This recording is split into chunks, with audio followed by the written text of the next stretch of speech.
मैं अपने सिपाहियों को भेजूंगा, उस समय पर तुम मेरे मकान को खाली कर देना। उस समय न जमीन जायदाद काम आएगी, न जात और बिरादरी काम आएगी। मन को, बुद्धि को, चित्त को और जीवात्मा को निकाल करके इस शरीर से बाहर कर दिया जाएगा। ये शरीर आपका यहीं जमीन पर गिर पड़ेगा, क्योंकि जीवात्मा के निकल जाने के बाद में ये शरीर सिर्फ एक माटी का पुतला है, उससे ज्यादा कुछ भी नहीं। आप इस मिट्टी के पुतले को ले जाकर शमशान भूमि पर जला करके राख कर दोगे। खरे आपकी कौम, आपका मजहब, आपकी जात और बिरादरी, आपका ये नाम उसी शमशान भूमि पर जल करके राख हो जाएगा।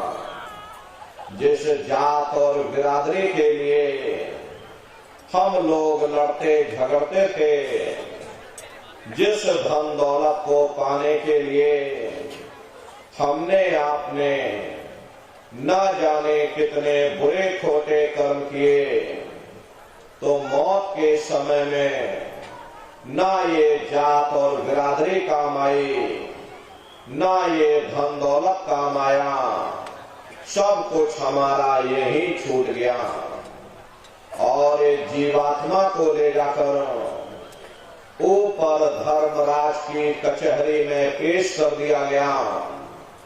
पलक झपकते ही तुम्हारे अच्छे बुरे कर्मों का हिसाब किताब हो जाएगा।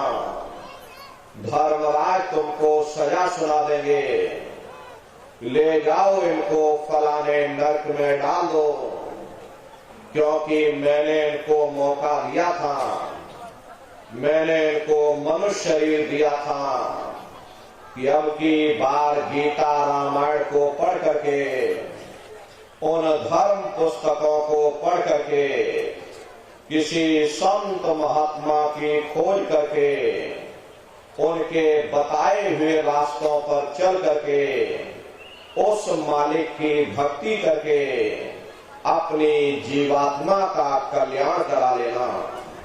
इस उद्देश्य के लिए मैंने इनको मनुष्य शरीर दिया था, लेकिन इन्होंने अपना उद्देश्य पूरा नहीं किया।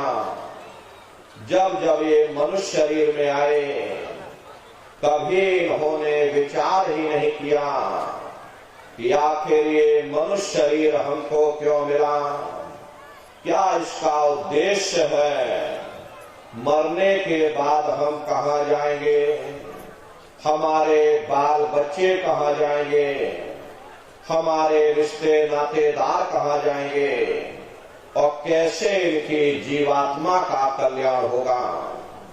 ये पराविद्या महात्माओं की पराविद्या है। हम आप इस जड़ संसार में फंस करके उस पराविद्या से अनभिज्ञ हो गए और अपने उद्देश्यों को भूल गए, अपने वादे को हम आप भूल गए।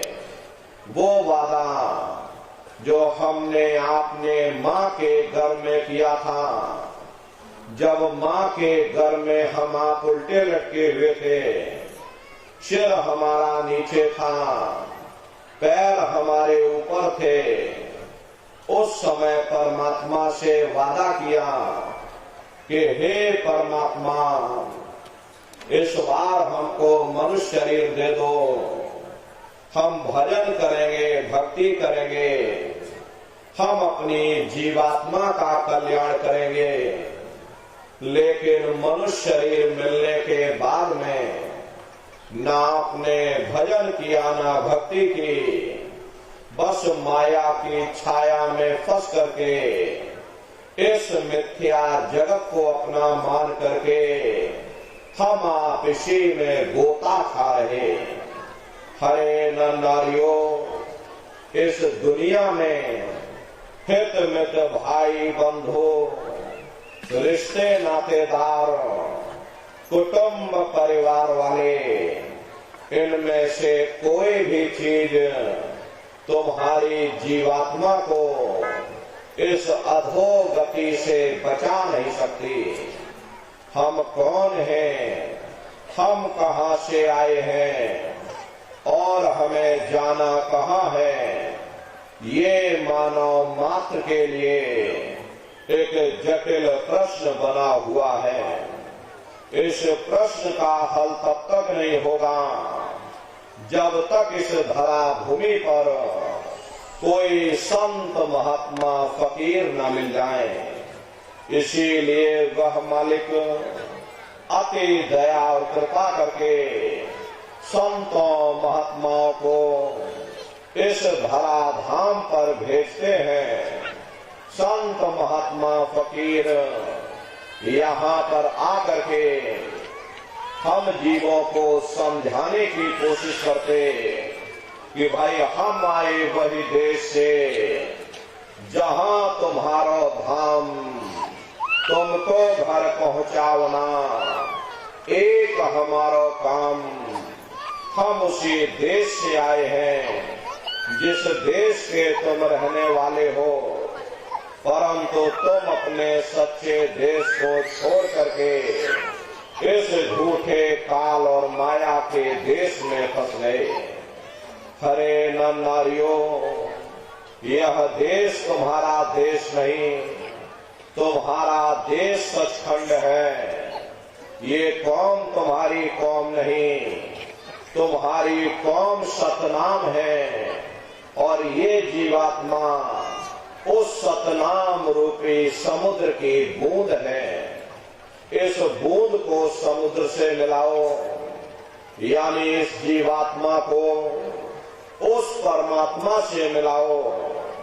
महात्मा प्रेम से समझाते हैं कि भाई वो परमात्मा है, वो आपको मिलेगा, जीते जी मिलेगा, इसी मनुष्य शरीर में मिलेगा।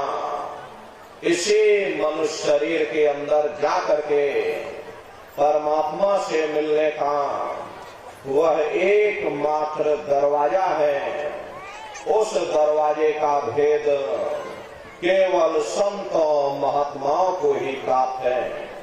ये दुनिया के लोग, दुनिया की आवाम जनमानस दुनिया के ज्ञान को